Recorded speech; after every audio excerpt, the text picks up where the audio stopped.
Welcome to the Blueprints podcast. I'm Isabelle Brodigam here with Michael Flory, founder, CEO, and my dad.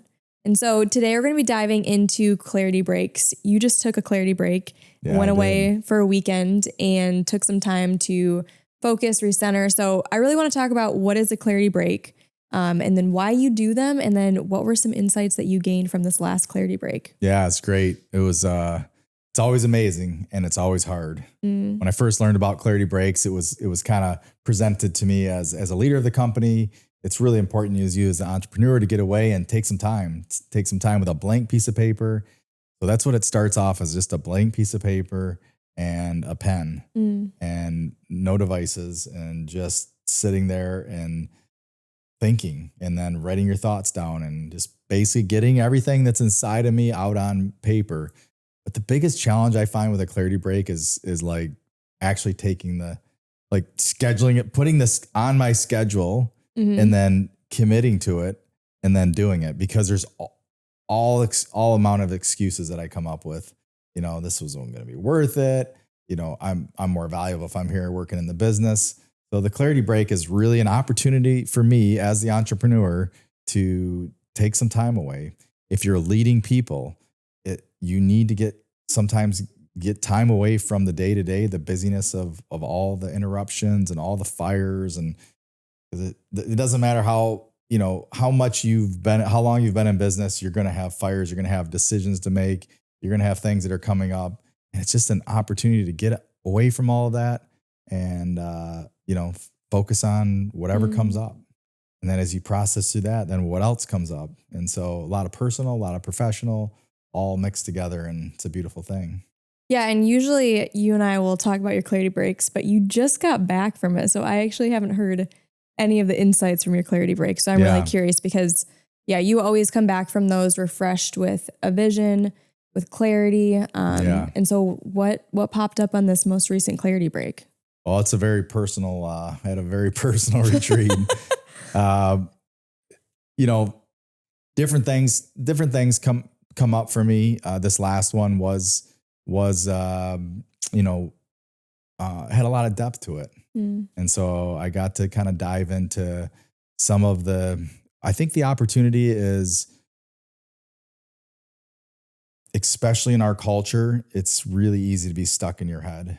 And when you can take some time to start being out of the day-to-day, the stress, the things that you don't even know you're thinking about all day long, but you are thinking about, for me, this one was a real intentional one. Like, I got on an airplane, flew to Salt Lake City, went and did some hikes and just got out in nature. And so it allowed me to really do some deeper work. I also, for part of my time out there, most of it was by myself, but I did have a coach for part of it to kind of walk me through some questions and to go deeper into some of my thoughts. And, and so for me, some of the things the biggest insight I had is like the one word, if there was one word that is a word that I don't relate well to, it's failure. And I got to see both sides of failure. Like, failure is like, the absolute thing that I don't want. And then when I accept failure for what it is, it's the greatest thing. It's like the essence of success and transformation. So without failure, without pushing ourselves, think about lifting weights, think about like, when we, do something that we've never done before, you got to first break the system over and over again. And then you break it, you put it back together, you break it, you put it back together. But as a human being, I'm really hard on myself. So that's something that I really got to take some time and kind of look at that side and how I see failure, and really face some of that. Had some tears, got to just really work through some of the inner fears that reside and keep me sometimes from making the best decision as a leader. Yeah.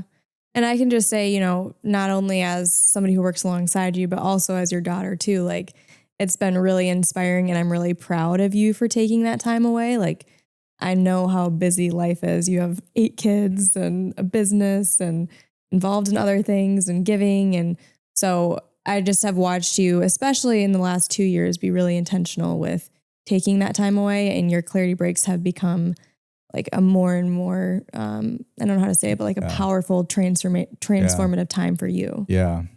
Yeah. And I mean, I think about all the excuses I made for many years because it wasn't really necessarily anything that I'd read. I hadn't read about clarity breaks in a book, but for many years prior to 2016, I had thought, man, I got to take some time off. When I started the business, you know, pre 2008, it was like you would trip over jobs. Everybody was doing something. Houses were being built like crazy. The economy was on fire.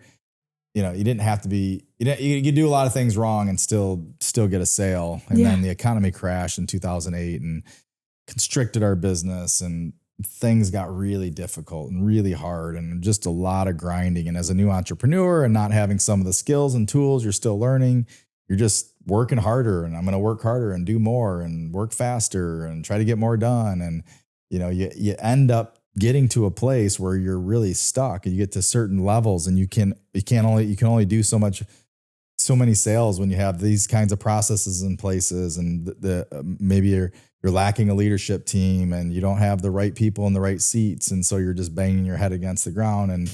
And I just remember thinking, man, I need to get away. I need to take a retreat. And it really wasn't until 2017 when I was kind of forced to take a clarity break.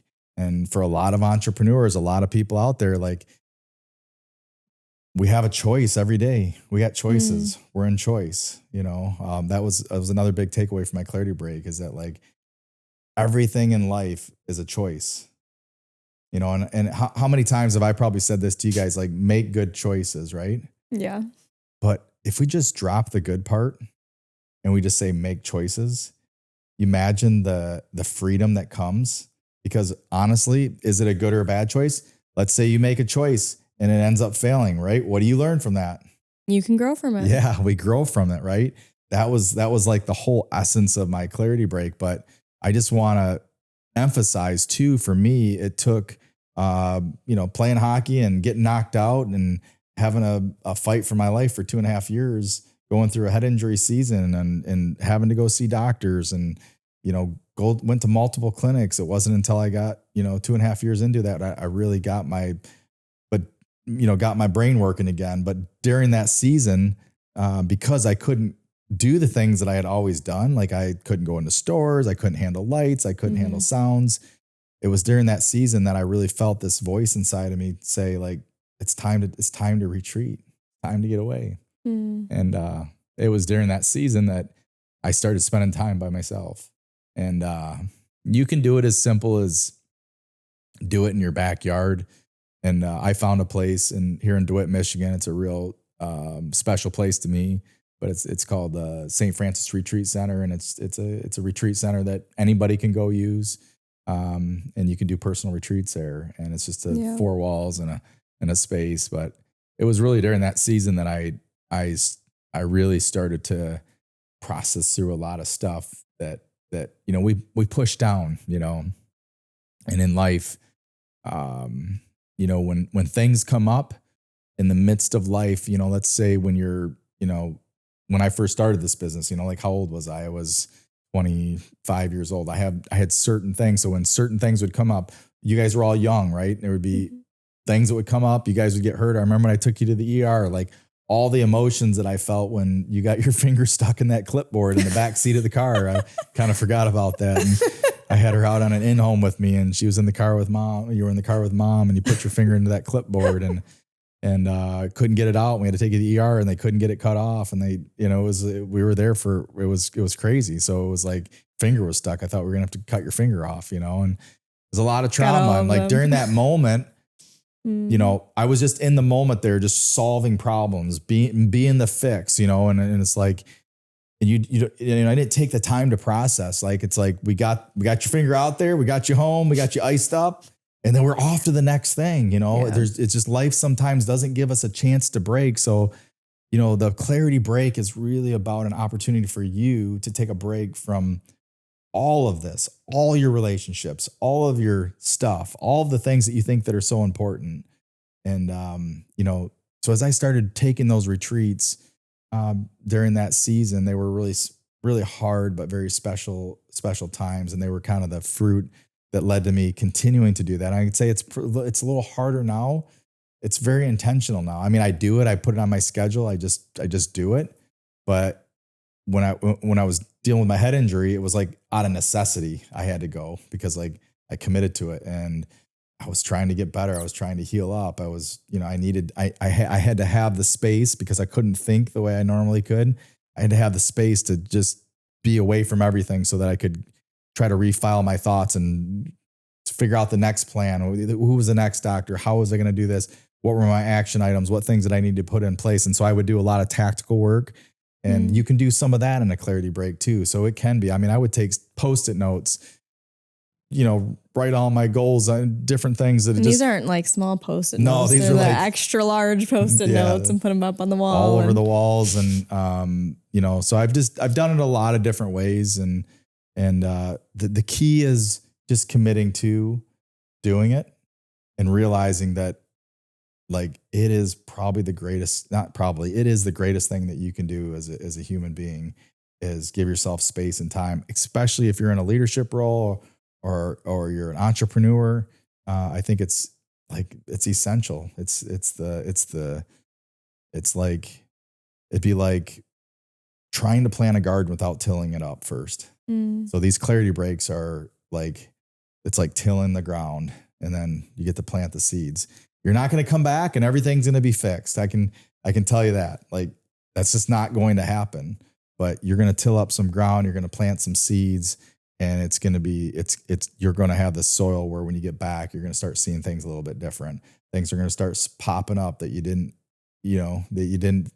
even have a thought about when you're on your clarity break, So don't go and think that you got to figure it all out and you got to get it all right. Just get what's in your head down on paper, and you're going to come back with some insights. And then just over the next few weeks, I mean, I've been back for a couple of days. A couple of big things was one on failure, and two was just like being in choice, and that every day, we are in choice. We choose whether we're going to get up or we're going to hit the snooze bar. We choose whether we're going to give ourselves a hug in the morning or, condemn ourselves, like we get to choose every day, and we're in choice. And just being able to kind of lay hold of that is something that we can talk more about on another episode. Yeah. So. And I want to go back to one thing. So you got a little emotional there when you were talking about, the head injury season and being by yourself on these clarity breaks. And so like I know I'm your daughter. I do a lot of life with you. Like I think I could probably say what that emotion is, but like what does that come from? Like what place in you does that emotion get stirred? What place in me? The darkest seasons, the darkest days of our lives are the best days of our lives. And I've never said this publicly. But I'm coming to the realization that the darkest and the hardest places that I've been are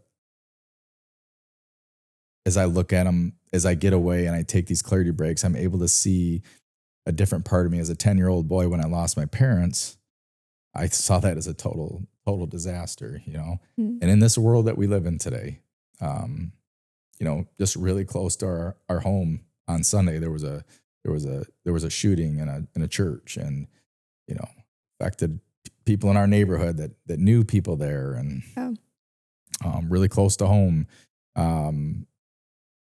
You can't look at a situation like that and see a lot of value in why that happened, and especially if you're one of the victims of the crime. But if you stay the course, you don't give up. And I think that's probably where the emotion comes from. It's like I stood the course. I remember thinking, I stopped going to church during that season. That was I couldn't sit in a building with all that noise, and like just the idea that I'm going to get away and sit in a space all by myself and process through not only my current emotions, but I would go into like some deep layers of, why don't I like to be alone? Why is there so much fear around this? And it led back to a lot of the earlier times. And here I am now, even on this last one, and I got to kind of go back and realize that like a lot of the hard things I went through, I chose, some of the stuff happens to you, but how you process through that and what I told myself as a little boy is very different than today as an adult, as I can look back and see what I did as a little boy. It's very powerful. That was very powerful. And you start getting perspective on some of that stuff, and it really helps you change your mindset about who you are as a person and can allow you to begin to transform how you show up every day.